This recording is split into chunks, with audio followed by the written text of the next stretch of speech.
Good morning, everybody.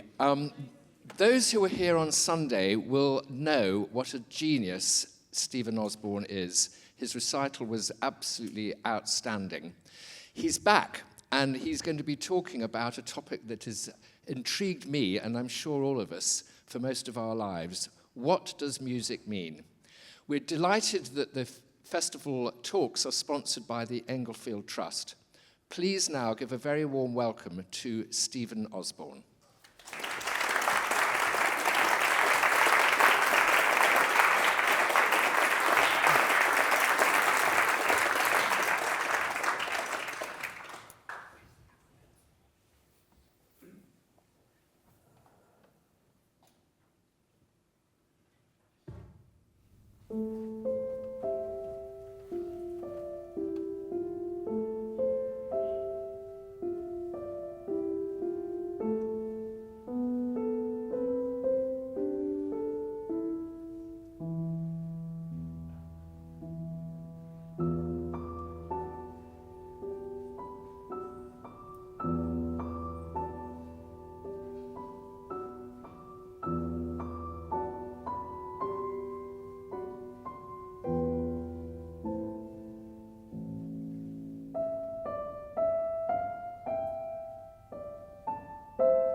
I'd like you to think back to a concert where there was a deep stillness in the audience, where everyone was completely focused on the music and there seemed to be magic in the air.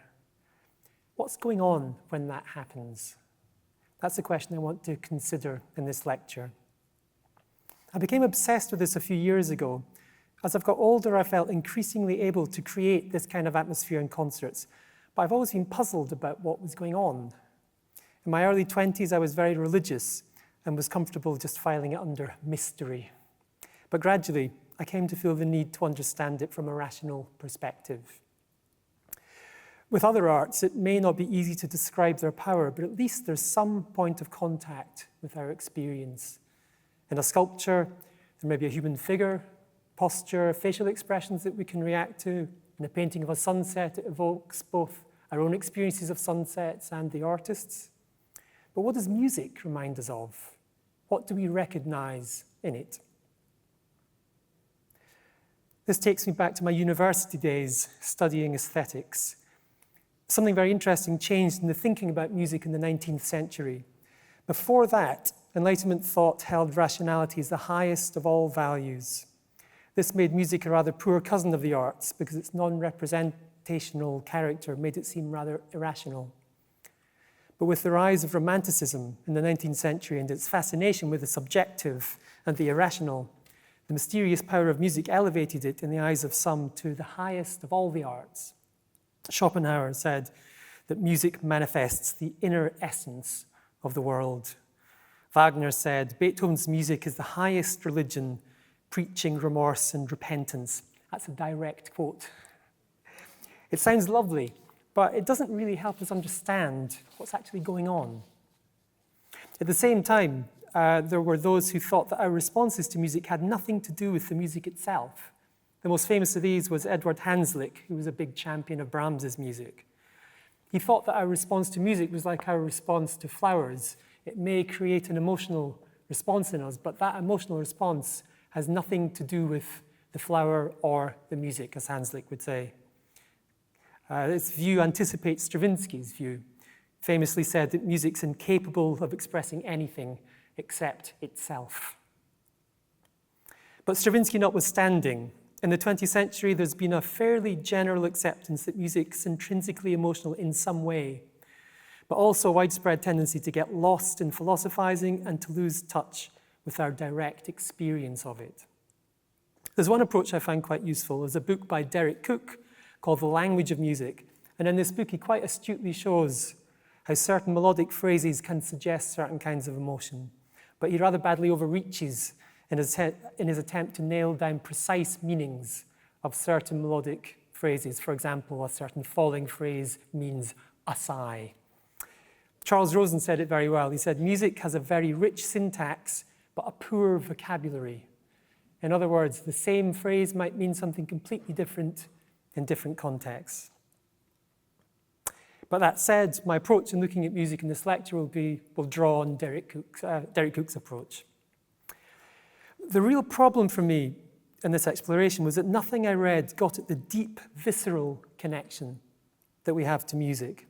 Something's physically happening when we're captivated by music, but what? In order to attempt an answer, I look first at ways that music seems to mimic emotion, and then consider by what mechanism that emotion might be communicated. But before we start, I'd like to clarify something. The emotion we get from music doesn't exist here in the dots. I remember very clearly the first time I saw the music for this.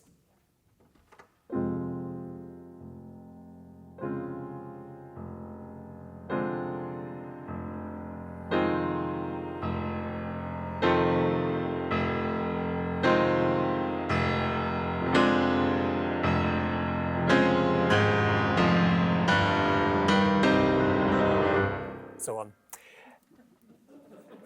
I was really shocked when I saw the music to this, that something so emotional could be represented by something that looked so prosaic and banal. It was a really shocking realization.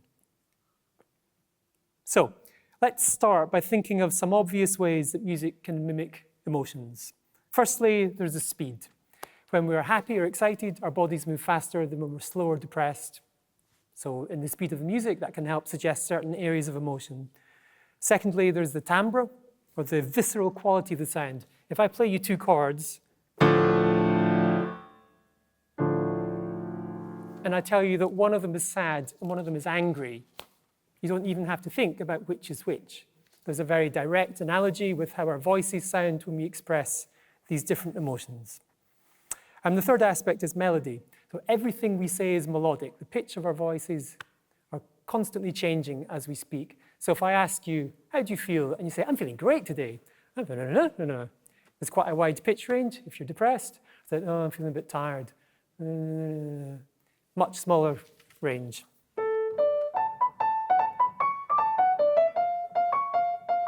Wide pitch range. Small pitch range. You get the idea.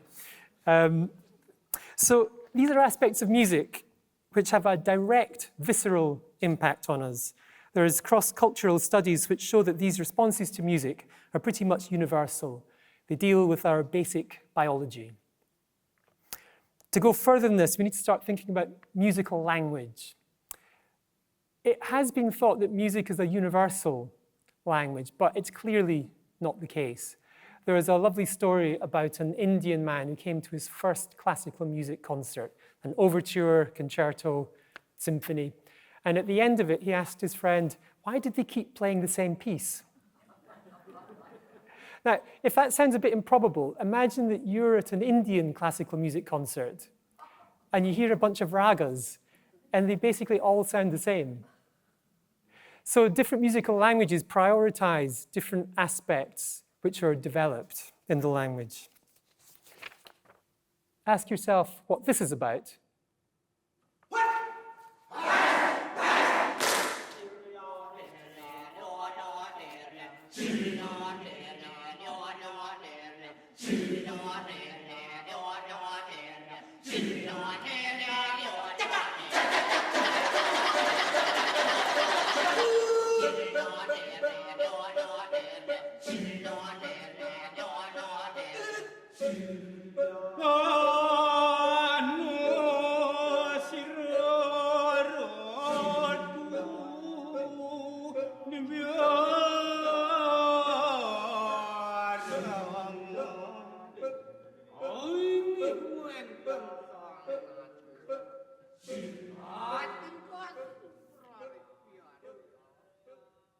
So that is the beginning of the Kechuk dance, which they perform in Bali at sunset. It's the story of the monkey god Hanuman who saves a princess, I think. But listening to that without any context, I imagine that nobody can make even the slightest sense out of it, even though it sounds wonderful. So different musical cultures have different languages, and we learn the musical language of our own culture in a very similar way that we learn its spoken language, our spoken language. It's around us as we're growing up, and we just effortlessly take in the sounds and patterns of the language. There's two aspects of Western musical language I want to talk about a little bit. The first is the system of harmony, which we call tonality. Many musical cultures have a fixed key center, but tonality is unusual in that the key center can change many times through the course of a single piece, and that gives it an unusual amount of flexibility in its expressive potential. Have a listen to this.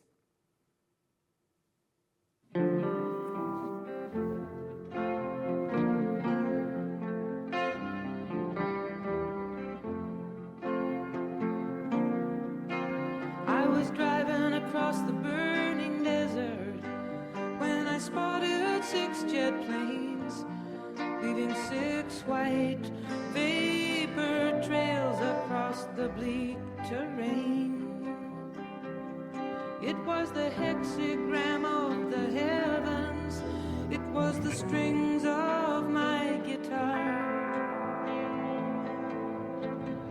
Amelia, it was just a false alarm.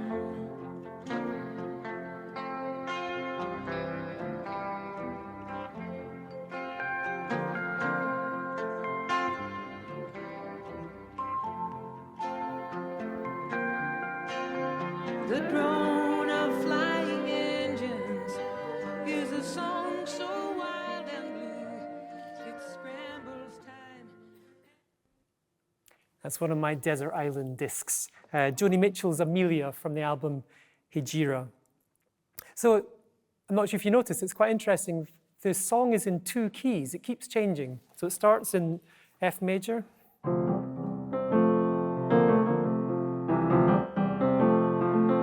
But then when she starts singing, it goes into G major. Just a little diversion. Still in G major.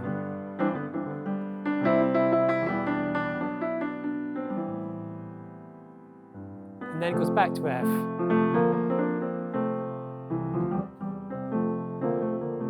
And then when she sings again, back to G. So it's interesting. The song is about illusions and about the way that we reach for things that we think are going to satisfy us and then end up disappointing us.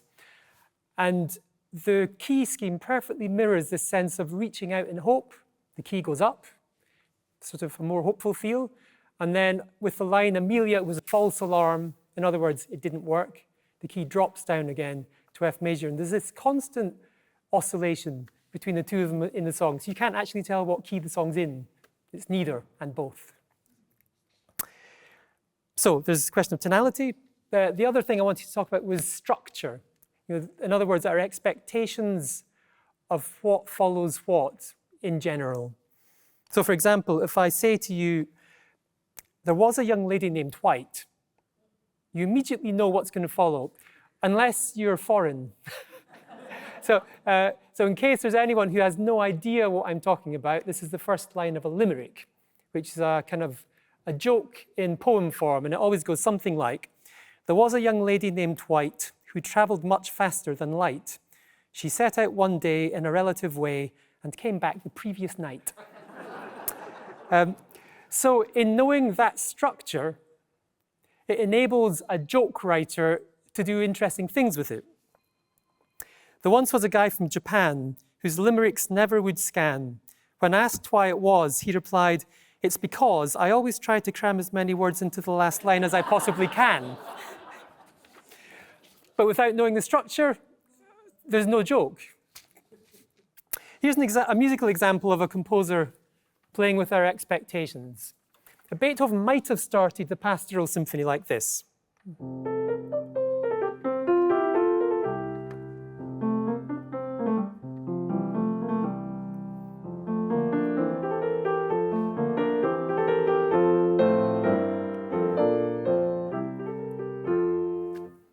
regular phrasing, lovely, beautiful.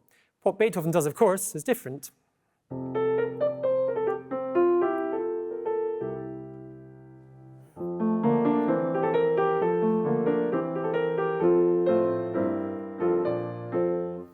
So he plays with our expectations of when you start a piece of music with some energy, it keeps going. He starts and then immediately stops. Why? So it's actually quite a typical Beethovenian gambit. One thing is that when he stops like that, it really draws attention to the melodic material. Beethoven is all about the little bits of melodic material. But there's also an emotional impact to it. I mean, we know this piece is about going out in the country, enjoying nature, and to me it feels a little bit like you go out into somewhere beautiful, you take a deep breath, there's this great pleasure, and then you go on with your walk. And so by subverting our expectations, it creates an extra complexity and richness to the meaning of the music. So I'd like to think a little bit more about how we experience emotion. This is very much a layman's analysis. So there's a basic feeling in our bodies, like if we're angry, there's a kind of solidity. If we're happy, there's a certain lightness. There's an experience of how time flows. So Einstein famously said that an hour in the presence of a beautiful girl can be quicker than 1 minute with your hand on the hot plate. And actually you get a sense of it from the Pastoral Symphony that I just played, this way that time is suddenly suspended for a moment and then goes again.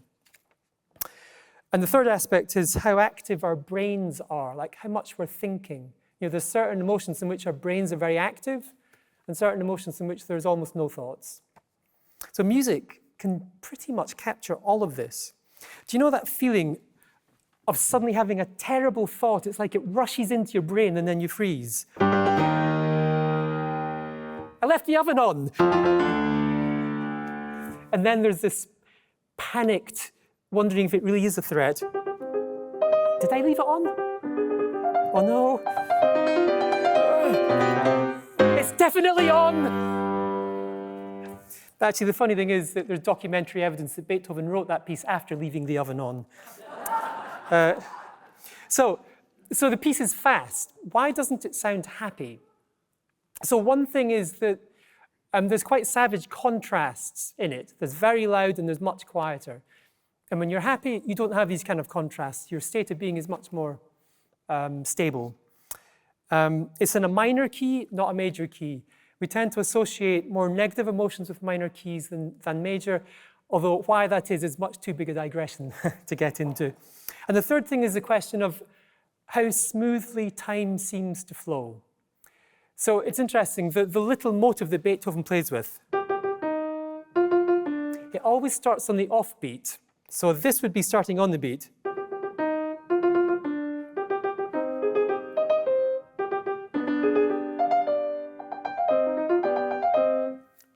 But by starting,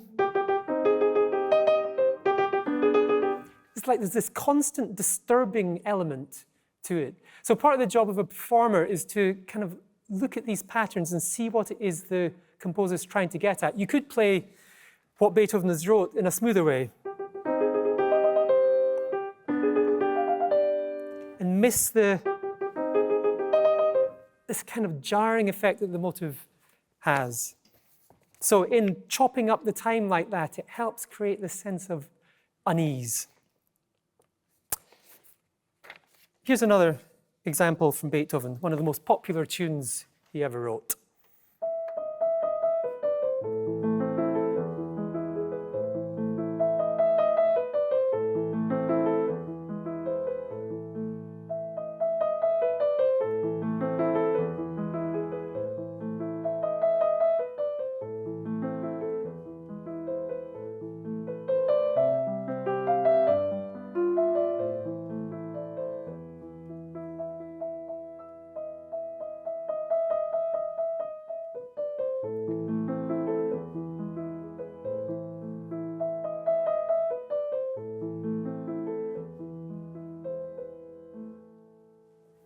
So I have a theory about this piece, that part of the reason it's so popular is that it gives piano students a chance to channel their boredom. Like the tune itself, It's very evocative of just really, you can't be bothered. And then there's a harmony, it's very repetitive.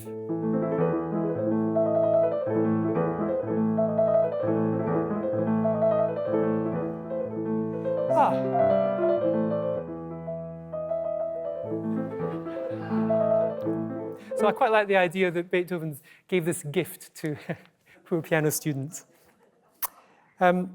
Here's two examples about love. So in the feeling of love, there's a certain sort of timelessness, you could say.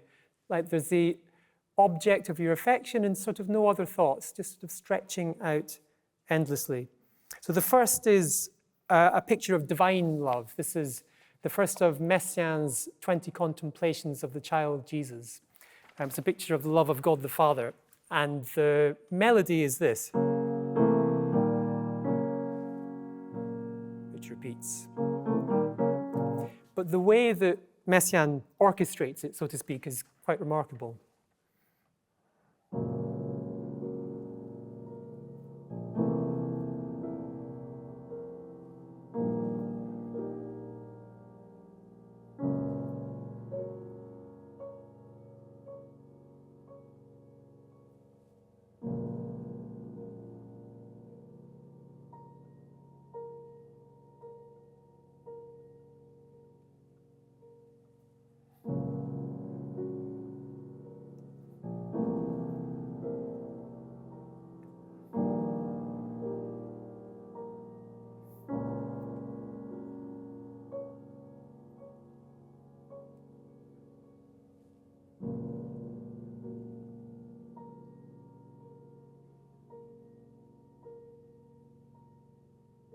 So there's much more of the tune than that. It just continues in the exact same style. So there's something very gentle about it, which you could say is loving. There's a certain timelessness about it, but there's also a massiveness.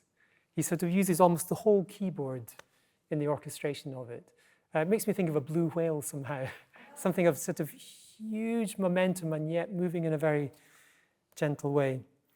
Now, why does it seem sort of loving rather than depressed? Because depression also has a sense of timelessness about it. Well, again, it's about this question of how time flows. In this sort of feeling, and with a loving feeling, is that time somehow flows easily, and with depression, time feels completely stuck. So here's a piece which is much more about depression. It's in almost exactly the same speed as the Messiaen.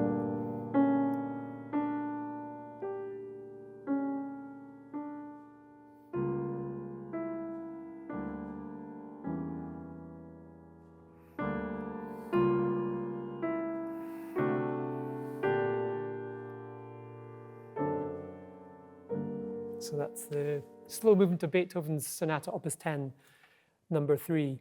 So you could play the Messiaen in a slightly more depressed way.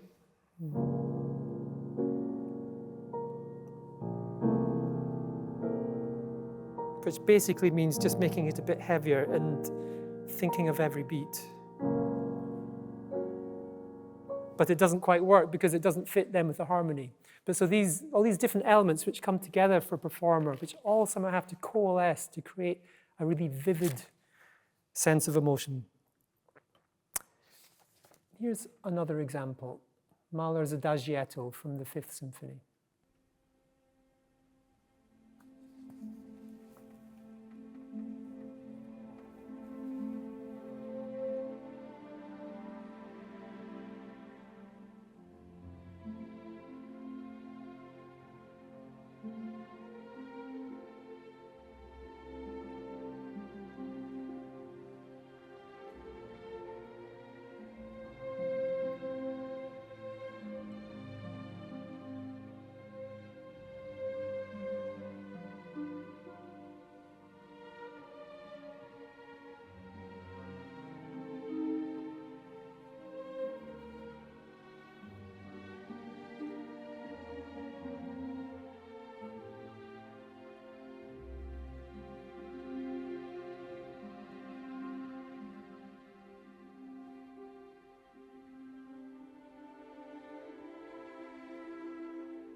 It's interesting. You know, the actual tune isn't so special.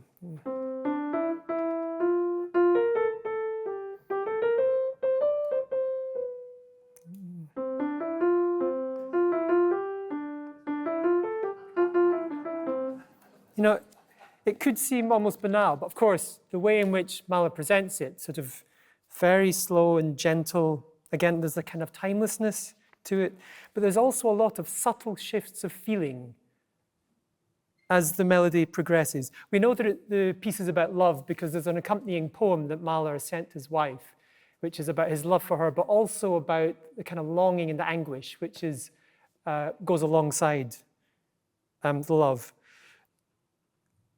The orchestration of the piece, simply for strings and harp. So the strings play the melody and simply long notes for the harmony. There's nothing which gives a kind of rhythmic backing to it. So this sort of lack of rhythmic energy also helps create the sense of timelessness. But something very interesting about this piece is how Mahler harmonizes the melody. You could think he could do something like this.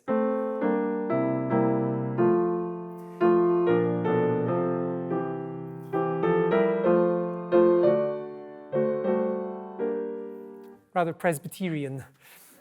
But what he does is he tries to avoid altering any harmony note that he can, so that the notes just stretch out for a long time. So instead of this, he does this. We have the same notes there. Somehow helps create this feeling of kind of rapt attention. Now listen to this note.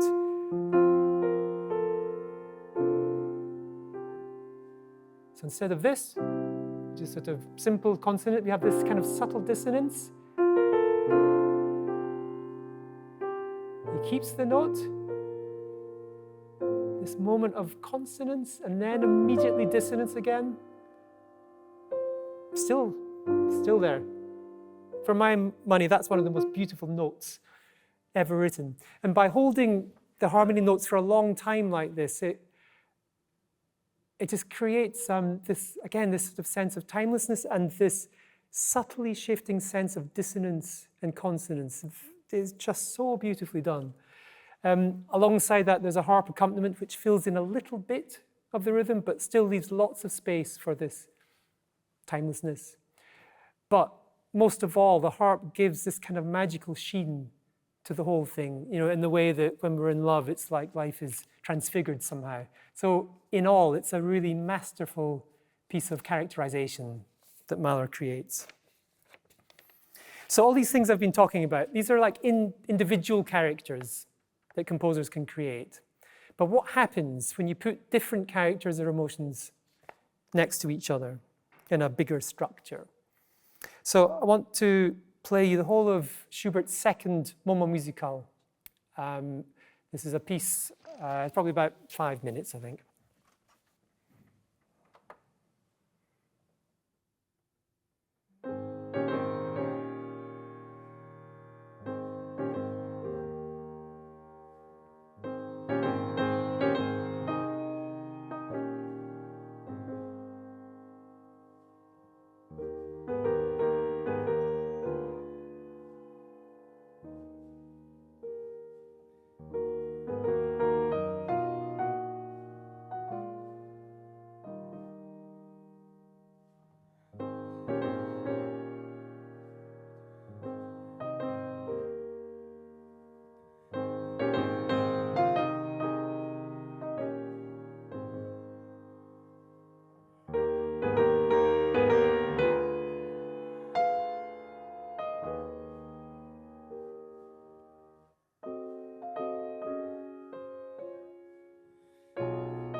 So let's look at the bare bones of what Schubert does here. There's two melodies. One's in A-flat major, the other's in F-sharp minor. Now, it's a very unusual combination of keys because they're very distantly related to each other. In the system of tonality, if keys share a lot of the same notes, we'd say that they're closely related. So, for example, a little Hummel tune starts C major.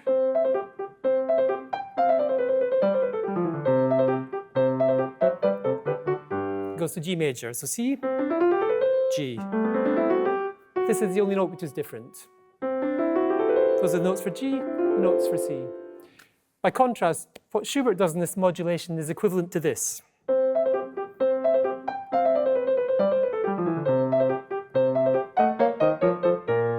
It's a very sharp left turn. So let's look at the nature of the two tunes. The first tune is quite complicated. For a start, it's hard to say how many beats in the bar it is. It starts out sounding like it's in 3. 1, 2, 3, 1, 2, 3. But here, is it 3 or 2? It could be 1, 2, 1, 2, 1, 2, 1, 2, 1, 2, 1, 2. So there's quite an ambiguity that continues a lot of the way through the melody. It's also harmonically unstable. A-flat major.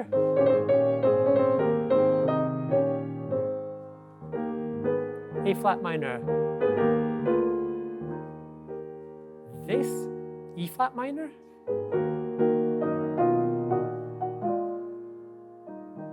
E-flat major. A-flat major.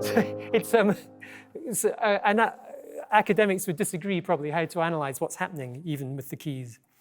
The second tune, by contrast, is a lot simpler. F-sharp minor. Much more regular phrasing. So the very little deviations. There's one little harmonic move to A major for a couple of bars, and that's it. There's a moment I'm sure you all noticed where it sounds like, so we have the first tune, second tune, first tune again, and it sounds like the piece has ended. And then suddenly there's this shocking return of the second tune, much louder. Then we get the first tune again, and then it ends. So how to make sense of all this? Why has Schubert organized the piece in this way? So there's no right answer to this question. It depends so much on the performer's own experience of life and emotional makeup. Here's how I found a way of kind of understanding it. So it feels to me that the complexity of the first tune versus the simplicity of the second tune is like the past versus, like the present versus the past. You know, in the present, our experience is very complex, that depending on each thought that comes, our feeling in our body changes subtly. Whereas when we remember things from the past, it tends to be with a particular dominant emotional characteristic. The first tune feels to me quite warm and comfortable and comforting somehow. It makes me think somehow of an old couple sitting by the fire. It feels quite relational, doesn't feel lonely. So I quite like the idea of an old couple that are maybe reminiscing, and then there are things which are maybe slightly painful that come up and then are resolved in some very open communication, that feels like to me.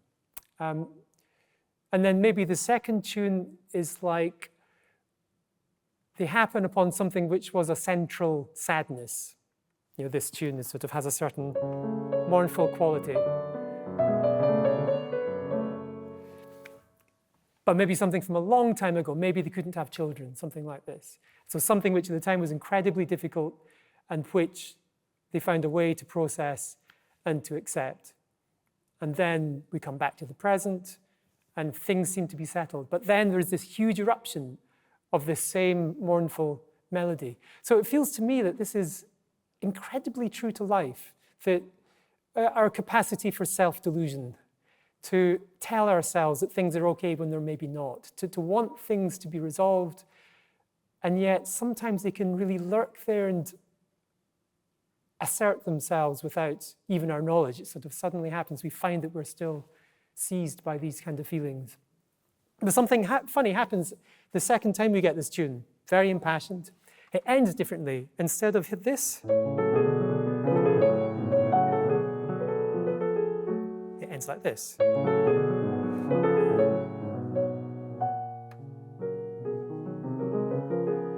So that maybe in expressing it so forcefully, there's sort of some kind of resolution that, or some change at least, that happens as a result of being able to express it in such a raw fashion.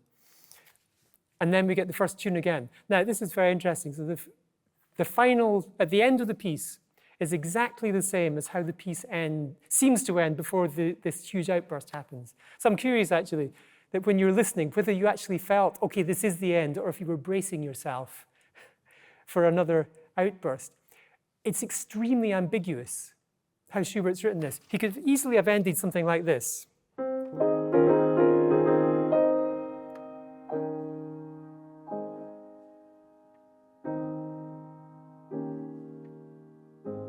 Or something, just some way of telling us, okay, this really is it.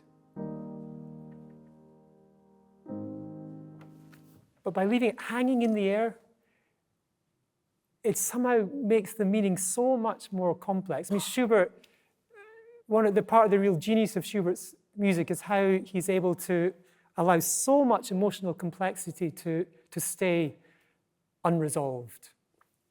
And then again, it's somehow very true to life. You know, our conflicts aren't tied up in a nice, neat bow, generally. There's all kinds of things which remain unresolved in one way or another. So, that's a story I came up with. It sort of helped me to feel like I knew the shape of the piece. The details of the story aren't important. There doesn't even need to be a story. But what matters is the performer's deep conviction that the piece is more than a series of disconnected episodes, and that there's a coherent emotional narrative that takes one from the beginning to the end. None of this explains the question I started with, what creates the magical atmosphere in a great concert? But let me briefly sum up what I've talked about so far. Music can convey aspects of emotion, but the meaning of any given piece of music is more than just a succession of emotions. Because of our innate understanding of musical language, we're able to receive a message which is far more complex. As I've already suggested, this combination of emotion and structure feels to me very much like storytelling. Stories have deep significance for us all through our lives. It's obvious with children, but it's true for adults too. On average, we watch 4 hours of TV a day in the UK, 5 hours in the US. It may not all be stories, but probably much of it is. Add to that books, theatre, and cinema. We need stories so much that generally we make up stories about anything that happens. Someone cuts in front of you in the cafe queue, and maybe you say to yourself, they're a terrible person. Or maybe you say, oh, they must be in a real hurry. But those are both a kind of rudimentary kind of story. I think one reason we need stories is that they regulate our emotions. They change how we feel. Some stories do it better than others. Tom Cruise beating the bad guys might distract us for a while, but it probably doesn't satisfy us because it's obviously fake. But stories which have real characters and acknowledge the complications of life can soothe us, excite us, even enlighten us. I think great music is this kind of story. And there's something about music's lack of precise meaning which allows us to deeply invest ourselves in it. We can all make our own story out of it. This generally happens unconsciously, but years ago I had a stark illustration of how different those stories can be. I was playing a Rachmaninoff recital, and the very last piece was the last of his preludes, which ends in the most wonderfully triumphant fashion, all the more wonderful for how much of Rachmaninoff's music tends to have a depressive edge to it. It feels like a very hard-won victory. I played this concert, and at the end, a Russian pianist came up to me and said, it was very interesting how you played that last piece. You seem to play it like a kind of triumph, but to me, it's the world falling apart. This regulating function of stories affects our bodies. Obviously, we feel emotion in our bodies. Where else would we feel it? Just be aware of your body for a moment, especially your torso. How does it feel? Relaxed? Tense? Hungry? Now, think of a piece of music you really love and sing it in your head. Do you feel a change in your body? People often do. And if you don't, maybe try this again a bit later when you've got a bit more time. So musical performance can alter our physiology, but it doesn't always happen. Maybe we're tired when we're listening to a concert. Maybe the performer's having a bad night.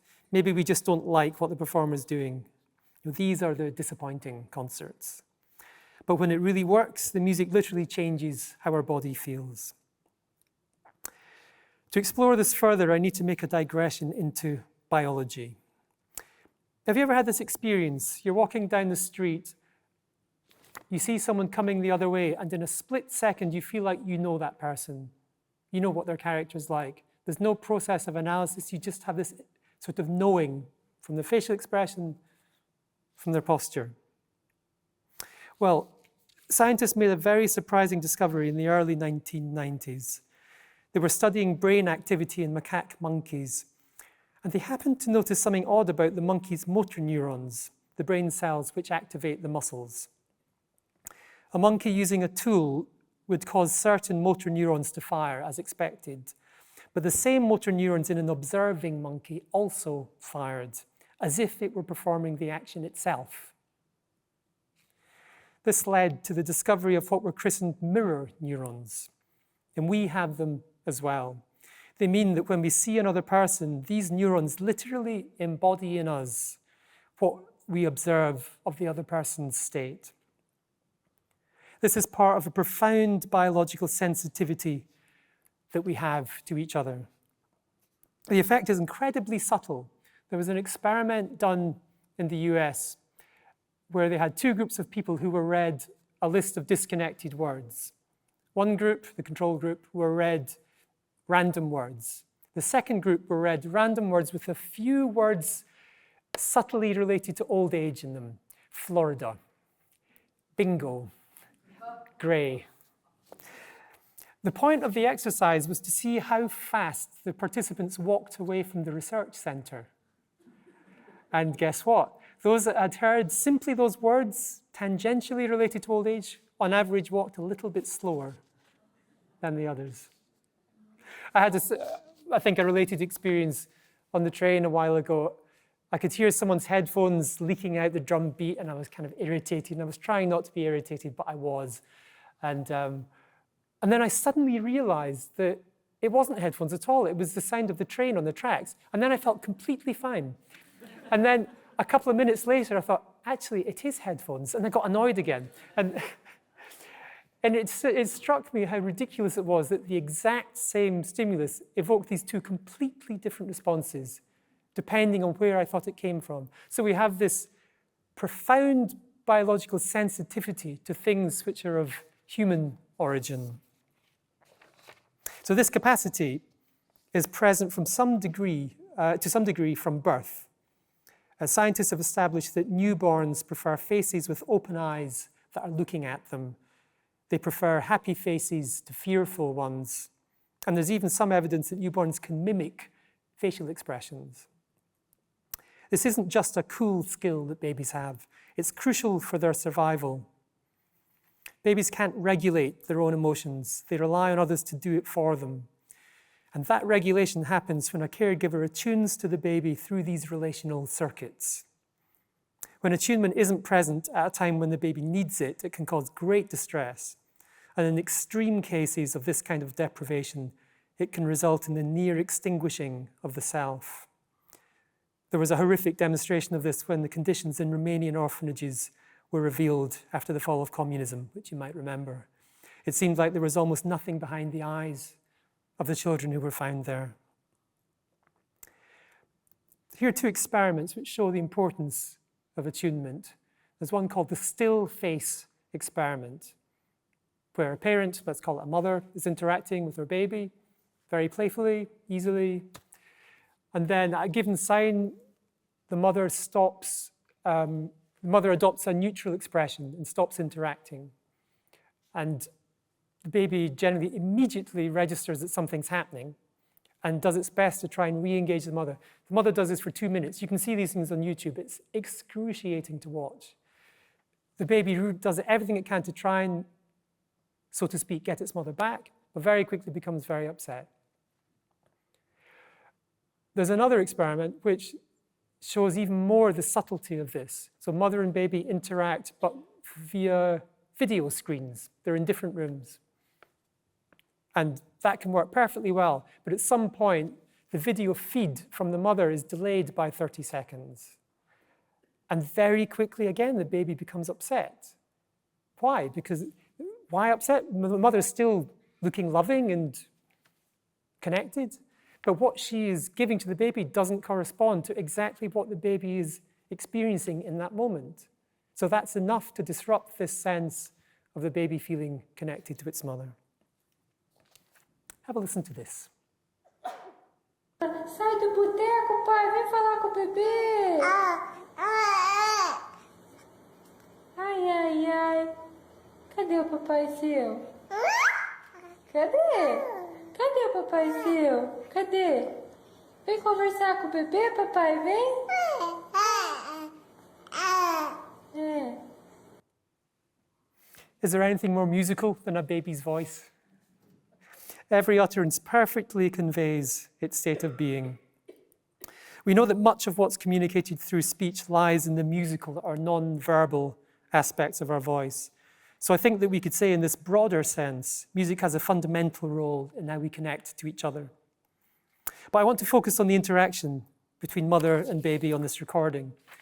It seems clear that the baby's too young to understand the mother's language, but the connection between them is palpable. We can hear it in the rhythm and sound of their interaction, and the impression we get is not so much of the baby's dependence on the mother, but rather of an openness and friendship between them. We take this for granted, but isn't it remarkable that a baby has the capacity to connect so intimately to its mother as an equal? We know that when this kind of open interaction happens, it causes the heart rates and arousal level of mother and baby to converge. This makes sense if we think again about mirror neurons. When we're open to another person, it causes us to subtly embody their state of being. So when this happens reciprocally between mother and baby, or between any two people, there's a natural converging of their body rhythms. Now, let's go back to my original question. What's happening during that deep silence in great concerts? I think it's something quite similar to that conversation between mother and baby. In both, there hangs in the air a sense of deep connection. In both situations, there's also a process of bodily regulation. Remember, again, how music changes the way your body feels. You might wonder, is it really the same? The audience is passive in a concert. But is a baby passive when it looks in its mother's face as she lovingly talks to it?